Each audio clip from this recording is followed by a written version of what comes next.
संविदा साथियों नमस्कार, मैं कमलेश्वर सिंह फिर एक जानकारी आपके लिए लेके आ गया हूं।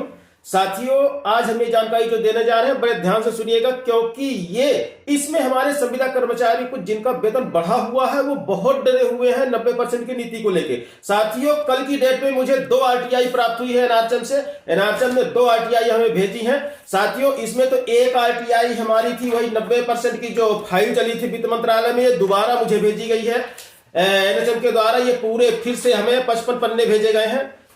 लेकिन इसके साथ एक RTI और आई है। साथियों, आप लोगों को ध्यान होगा, एक समिति बनाई गई थी 90% के निर्धारण के लिए। उनको जो है ये समिति बनाई गई थी 17/9/2018 को।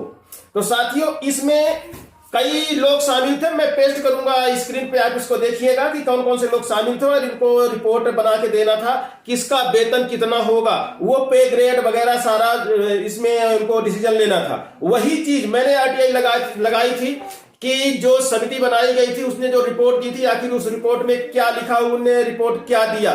तो साथियों, एक चीज हम आपको कंफर्म कर दें कि हमारे कुछ संविदा साथी जिनकी पेमेंट बहुत ज्यादा है या कह लें कि 90% या 100% के ऊपर है, तो वो लोग डरे हुए हैं कि 90% की नीति जैसे लागू होती है वैसे उनका पेमेंट घट जाएगा। लेकिन आप बिल्कुल निष्फिक्र रहिए, आपकी पेमेंट नहीं घट रही है। ये RTI जो आई है उसमें जानकारी हमने यही मंगाई थी और एनएचएम ने स्पष्ट लिखा है इस चीज को कि जिनका वेतन जो मिल रहा था, यदि 90% नीति लागू होने के बाद उनका घटता है तो वो वेतन घटाया नहीं जाएगा, बल्कि वो उनका बरकरार जो वर्तमान में मिल रहा उतना वेतन लगातार उनका मिलता रहेगा। तो साथियों, इस चीज से आप लोग आश्वस्त हो जाइए कि आपकी किसी की भी पेमेंट घट नहीं रही है।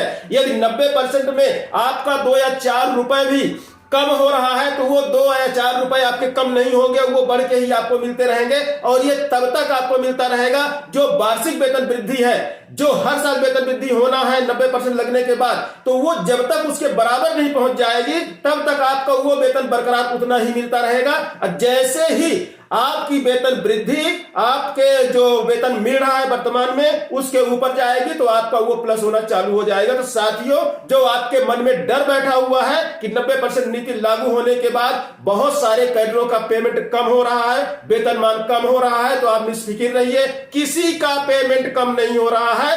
इसमें हम पेस्ट करेंगे, आप उसको भी पढ़ लेना, आखिर में हम इसको दिखा देंगे आपको। तो साथियों, बिल्कुल मत डरिए, आप मेहनत करिए 90% नीति लागू कराने के लिए, क्योंकि यदि 90% नीति लागू होती है तो सबके लिए एक स्थायित्व मिलेगा, साथ में राज्य कर्मचारी होने का पूरी तरह दर्जा मिलेगा, क्योंकि राज्य शासन के तहत आप पूरी तरह आ जाओगे। हालांकि आप अभी भी आप राज्य शासन के तहत ही हो, लेकिन कुछ अधिकारियों की जो मंशा है आपको डराने की कि आप राज्य शासन के कर्मचारी नहीं हो, तो वो उनकी मंशा भी खत्म हो जाएगी। ये नीति लागू होने के साथ साथ में बहुत सारी सुविधाएं इसमें मिलेंगी। इसमें जिनका 15,000 रुपए पर EPF कटता है तो उनका EPF कटता रहेगा, और जिनकी सैलरी 15,000 के ऊपर है उनको भी NPS का लाभ मिलना प्रारंभ हो जाएगा। तो साथियों, 60 साल की उम्र के बाद या 65 के उम्र के बाद, मैं डॉक्टरों के भी शामिल कर रहा हूं यहां पे, इसलिए 65 की बात कर रहा हूं, तो उसके बाद आपका जो भी पेंशन की राशि मिलेगी उसमें आपको पेंशन भी बकायदा दी जाएगी।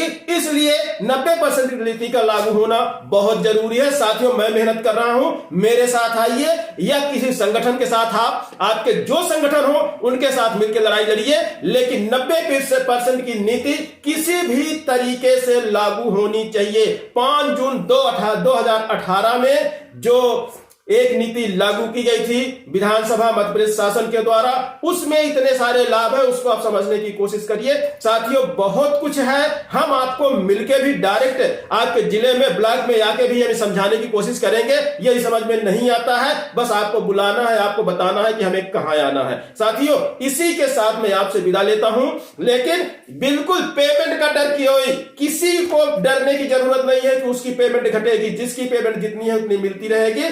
जिनकी पेमेंट 90% में कम हो रही है वो उतने पे रहेंगे, लेकिन जिनको पेमेंट कम मिल रही है वो आगे बढ़ जाएंगे।